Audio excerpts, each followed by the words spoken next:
Град Скопје за прв пат не ги објави добитниците на највисоката градска награда 13 ноември. Признание кое се доделува по повод денот на ослободувањето на Скопје од фашистичкиот окупатор, а ја врачува градоначалникот на градот. Досега единствена информација позната за јавноста е само дека настанот ќе се одржи во Македонската опера и балет. Досегашна пракса беше добитниците на наградата да бидат објавени на почетокот од ноември. Одбележувањето на денешниот празник беше проследено и со други низа нејаснотии. Од градот Скопје годинава нема никаква објава или покана за прославување на 78 години од ослободувањето од фашизмот.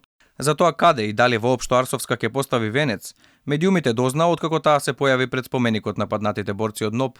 За организацијата се пожалија и градоначалниците на скопските општини, кои не биле поканети за да го одбележат ослободувањето на градот. За жал, оваа година за прв пат, после долги години, општина Газибаба нема да има своја делегација на одбележувањето на денот на ослободувањето на Скопје, бидејќи не добивме покана од градот Скопје.